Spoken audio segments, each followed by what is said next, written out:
¿Ustedes sabían que, de acuerdo con la Biblia, hay libros en el cielo que tienen su vida entera? Hablo de todo lo que harán, su vida entera, es su destino. Y ya está grabado.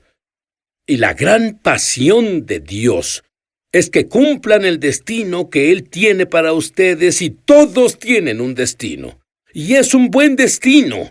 No importa la edad que tengas, mi invitado tiene información, revelación, digamos, que te permitirá detener al diablo y sus intentos de interferir con el cumplimiento de tu destino.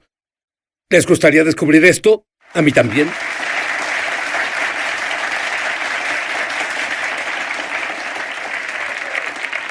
Ahora, mi invitado es Robert Henderson, y ya fue invitado antes, y él habla sobre ir al tribunal del cielo. ¿Puedes brevemente describir eso? Sí, yo creo que hay una dimensión espiritual llamada el tribunal del cielo. En Daniel 7:10, el juez se sentó y los libros fueron abiertos. Y creo que es la tercera esfera de la oración. Porque cuando Jesús nos enseñó a orar en Lucas 11, dijo debemos acercarnos a Dios como padre y amigo. Pero en Lucas 18 agrega, acérquense también como a un juez. Cuando nos acercamos a Dios como padre o amigo, es una relación profunda e íntima.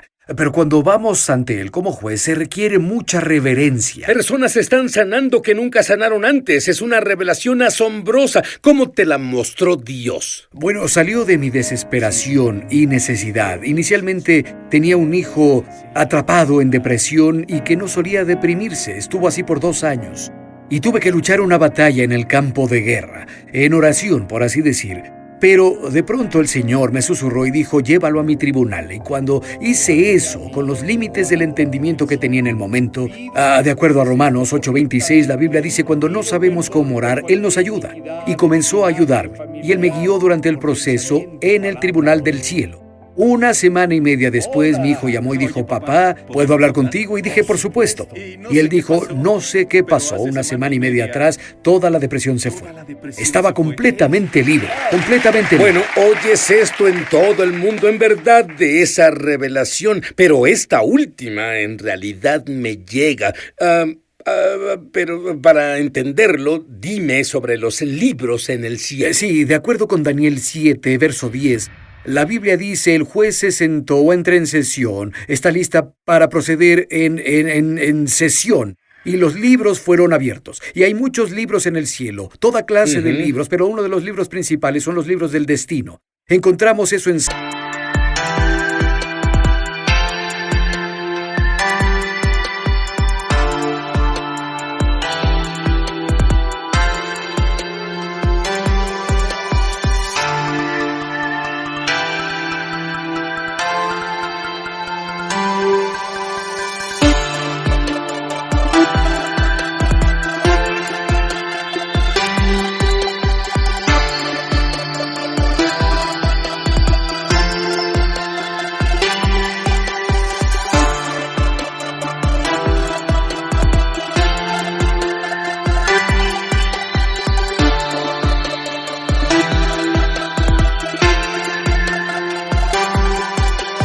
Salmo 139:16, donde David dijo, viste mi embrión, lo que creo que es el ADN de quienes somos. Estaba escrito en un libro y todas las cosas que fueron luego formadas. Todo estaba escrito en tu libro antes del inicio del tiempo. Y lo que las personas no entienden es que tenemos que alcanzar nuestro destino divino para que el propósito de Dios se cumpla en la tierra. Cuando todos somos como el cuerpo de Cristo... Es una sinfonía. Sí, cuando logramos nuestro destino, Él logra su propósito. Bien. ¿Cuál es el problema? El problema es que el enemigo usa cosas legales en la esfera espiritual para evitar que lleguemos a nuestro destino. Por eso, Daniel 7:10 dice, el juez se sentó y los libros fueron abiertos, tomará actividad de un juzgado para lograr que lo que está en los libros se aplique en práctica en la vida real. ¿Cuál es la estrategia mayor del diablo? ¿Cuál usa más? Él usa 3 áreas básicas para trabajar en nuestra contra. Primero, en Lucas 22:31, dice que Jesús dijo a Pedro, Satanás desea tenerlos. Bien, esa palabra desear literalmente significa que demandó ponerlos en juicio. Y Satanás estaba consciente de lo que era el destino de Pedro en su libro y que usaría un juicio o un alegato legal en un tribunal para negarle su derecho a tener eso. En otras palabras, él diría ante Dios, tengo evidencia que descalifica a Pedro para su destino. Y Jesús tenía que saber cómo entrar en el tribunal, responder las acusaciones para que Pedro tuviera lo que Dios había ordenado para él y pudiera caminar en el destino que Dios tenía para él. Y hace lo mismo para todos. Tú explicas que hay maldiciones que son del linaje. Si alguien tiene una maldición, dame unos ejemplos de lo que puede ser una pista de que hay una maldición operando en su vida. Lo primero que una maldición hace es crear una mentalidad errónea. Digámoslo así, pensamos incorrectamente sobre nosotros. Tal vez porque hay una maldición de pobreza en la familia y piensan con una mentalidad de pobreza. No creen que Dios quiere que prosperen. O hay una enfermedad en la familia, o hay depresión en el linaje, o hay asuntos de ira en el linaje, y moldea y cambia la forma en que nos vemos. Y una de las primeras cosas que una maldición hace es crear una mentalidad, y cuando esa maldición se rompe o se remueve, entonces somos liberados de esos pensamientos erróneos. Tú dame tu definición de una maldición. Yo llamo maldición a cualquier fuerza espiritual que sabotee nuestro futuro o éxito. Pues no sé cuántas veces he vivido mi vida antes de descubrir esto, que puede parecer que estoy a un paso de avanzar. Solo que no pasa. Y veo este patrón repetirse una y otra vez, y eso siempre es una señal de maldición. La repetición de un patrón, una y otra vez. Hay una maldición operando en esa situación. La Biblia dice en Proverbios 26:2, la maldición nunca viene sin causa.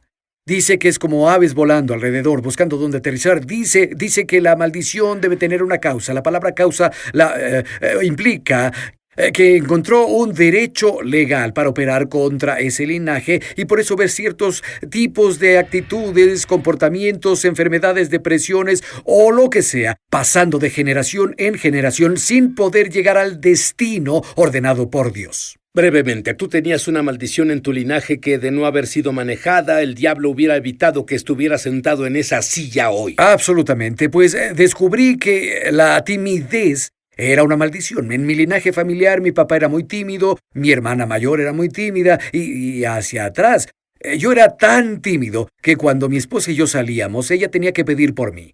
Ella tenía que hablar con los meseros. Es difícil de creer. Lo sé. Ella tenía que hablar con el mesero o mesera por mí, porque yo era tan penoso y tímido, y yo no quería hacer eso. Y solía pensar que era solo un rasgo de personalidad. No, era una maldición. Si no... Enseñas que hay 4 grandes efectos de iniquidades, estas maldiciones que se van heredando. Sí, cuando digo eso, cuando lidio con la iniquidad, enseño que hará 4 cosas. Número 1, le dará al enemigo derecho de tentarnos en cierta área. Lo diré así, si hay iniquidad en el linaje y alguien se dejó llevar, verás esa tentación venir y comenzar a trabajar en un linaje familiar. ¿Son como adicciones? Sí, de hecho, todas las fortalezas, creo, están conectadas a asuntos inicuos en el linaje. Eso es lo que los hace tan fuertes. Y la segunda cosa es que la iniquidad formará nuestra identidad. Rápidamente, en Isaías, cuando Isaías 6, en la gloria de Dios, él dice, soy muerto, ay de mí, debo ser destruido. Realmente es lo que dice. Pero cuando su iniquidad fue limpiada, él dice, heme aquí, envíenme, soy un profeta. Su identidad cambió por completo una vez que el asunto de iniquidad fue resuelto en su vida. Y la tercera cosa que hace es desviarnos de nuestro destino. El enemigo usa la iniquidad para sacarnos del camino a lo que Dios en realidad escribió en nuestro libro. Y luego la cuarta cosa es que usa la iniquidad para armar casos legales en nuestra contra. Muy bien. Dices que hay una clave principal para deshacer estas iniquidades. Sí, creo que por reconocer o revelación. Yo le digo a las personas, cuando ven en su linaje familiar, yo digo, tú debes ver a tus padres, a ti, a tus hermanos y a tus hijos. Vas a ver iniquidad o patrones de iniquidad en esas 3 generaciones. Así que no necesitas una gran revelación, solo hay que observar lo que sucede en tu vida y en tu familia. Decir, Señor, nos arrepentimos y tú que por estás esto. molesto con tu familia, en realidad son pistas para que tú y tu familia sean libres. Así es. Pero luego de hacer todo lo que sé hacer, digo, Señor, si hay algo más que deba saber, ¿podrías revelármelo? ¿Qué es lo que Él hizo por mí? En verdad trajo la revelación a mí de asuntos que el enemigo usaba legalmente y que evitaban que alcanzara mi destino.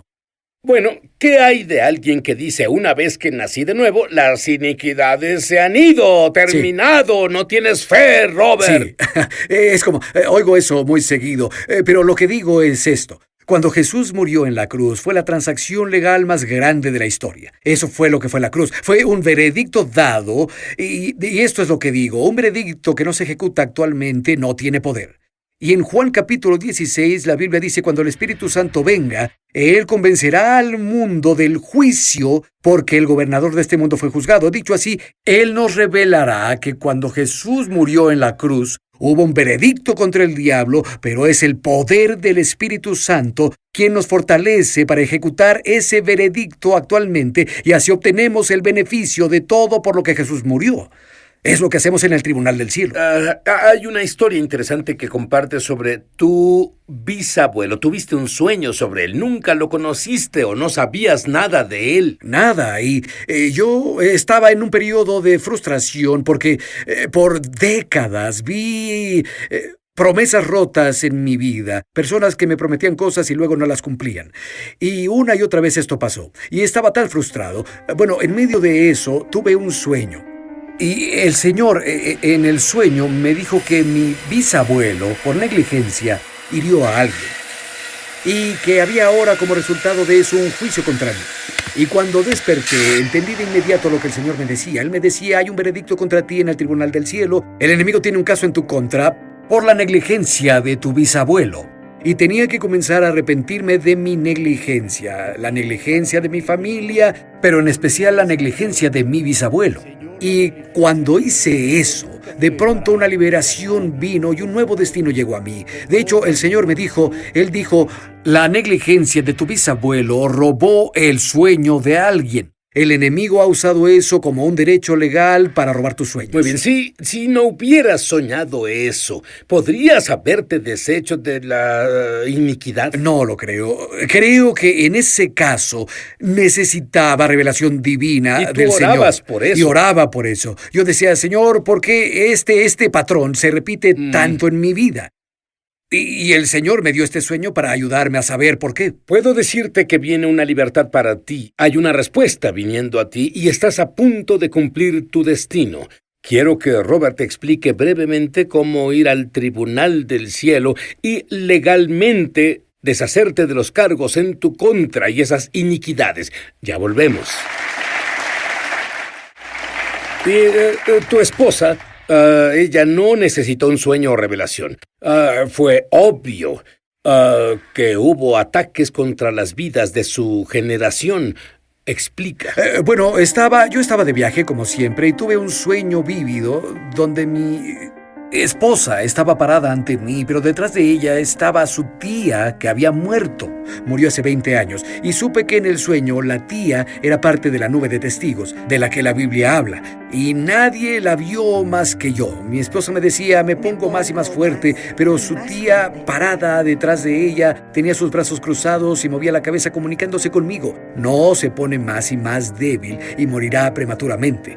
Y supe que era un engaño del diablo, que el diablo decía, encontré un derecho legal para llevarme a tu esposa prematuramente. Y sabía que debía ir al Tribunal del Cielo a deshacer ese derecho legal que él exponía en el tribunal que tenía. Entonces lo hicimos, rompimos el poder de la muerte prematura y su madre murió a los 58 y su abuela murió a los 40. Así que estas maldiciones dan un derecho legal hasta que tú legalmente lo rompes. ¿Es esto algo místico? Dime, ¿cuando vas al Tribunal del Cielo o es solo un acto de voluntad? En realidad, un acto de fe. Dije, Señor, sé que eres un juez y vengo ante tu tribunal. Y entonces yo lo que hago es decir esto, Señor, me acerco a ti como juez y te pido que la corte se abra. Y continúa, Señor, abrirías el tribunal y de pronto la atmósfera comienza a cambiar. Y luego cuando entro... Oí tu mensaje sobre esto y sentí la atmósfera cambiar cuando hiciste esto. Sí, así es asombroso para y lo mí. sentí y la atmósfera cambió. Sí, cualquiera puede hacerlo, porque Dios nos da acceso por la sangre de Cristo a este lugar. Y dije, bien, Señor, que el tribunal abra y yo entro y yo... ¿Tienes miedo de este juez? No, en un sentido terrorífico o tormentoso. Verás, aunque tienes reverencia, yo creo que el arreglo es con el juez. Sí. Creo que el juez es el padre. ¿Tú qué crees?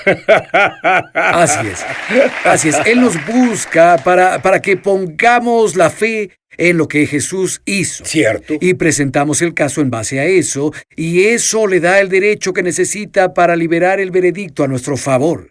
Y yo digo, Señor, presento mi caso, y una de las cosas que hago cuando digo, Señor, solo vengo ante ti, de acuerdo a Romanos capítulo 12, y me presento ante ti como un sacrificio vivo. Si hay algo en mí que necesita ser arreglado, Señor, humildemente me someto a ti. Y tal vez deba arrepentirme por solo unos momentos si permití cosas en mi vida, pero finalmente me permite estar ahí por lo justo que es Él.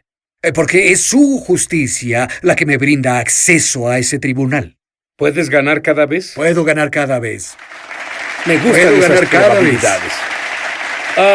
Puedes llevar a todos los televidentes, audiencia de Internet y la audiencia del estudio al cielo y guiarnos en oración. Bien, hagámoslo. Amén. ¿Les gustaría eso, audiencia? Sí. Amén. Padre, solo al estar aquí frente a ti, solo quiero pedirte que tu tribunal se abra, Señor, ahora. Venimos humildes ante ti y te reconocemos como Dios, el juez de toda la tierra. Pero decimos que el tribunal se abra y, Señor, por fe ahora, aún al ver las puertas abrirse, Señor, entramos a tu tribunal y venimos. Muchas veces veo una mesa que está ante el trono, y el trono normalmente para mí está muy alto.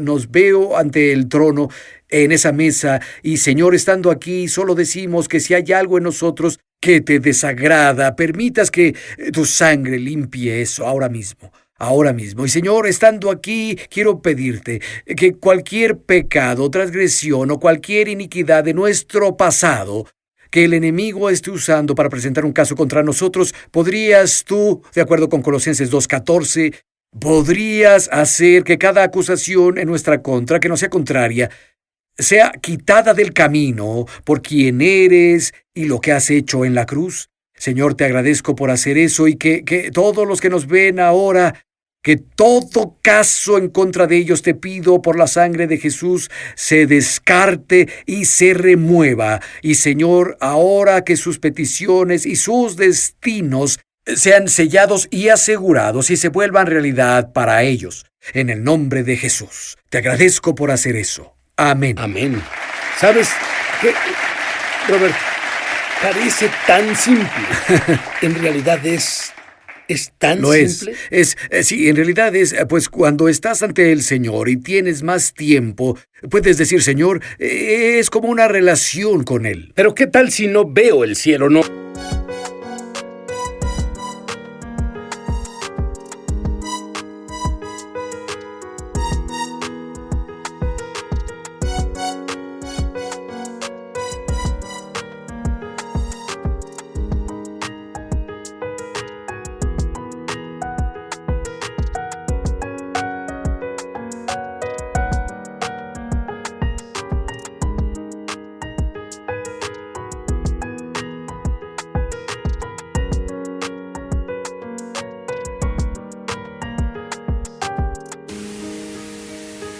No veo la mesa, no veo el tribunal, funcionará igual. Sí, porque por un largo tiempo no veía nada y obtenía grandes resultados. Y era cuando dije, Señor, quiero ver. Yo he oído y he sentido toda mi vida espiritual, pero, Señor, quiero ver. ¿Abrirías esa esfera para mí? ¿Me dejarías ver?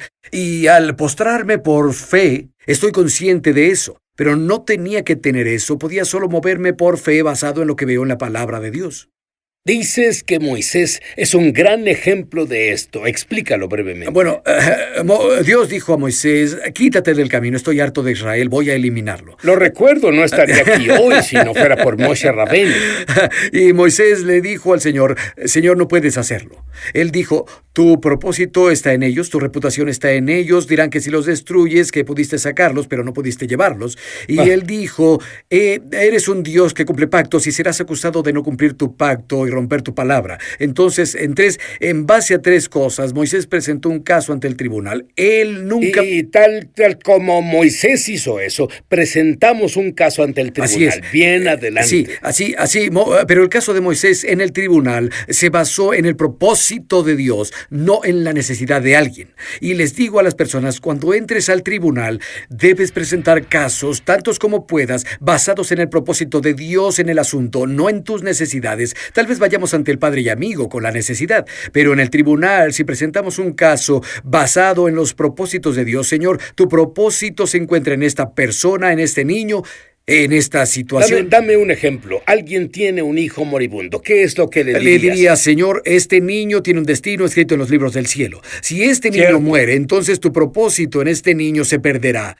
Así que te pido, Señor, por favor, levántate y emite un veredicto para su sanidad, para la liberación de la drogadicción, que sea liberada de la rebelión. Señor, deja que estos poderes se rompan o perderás tu propósito en este niño. Así es como Moisés se dirigía a Dios. Yo oro en el nombre del que está sobre todo nombre, Yeshua HaMashiach Tzidkenu, Jesús el Mesías, nuestra justicia, que tú vas a cumplir tu destino y que ninguna maldición va a prosperar en tu vida. Amén.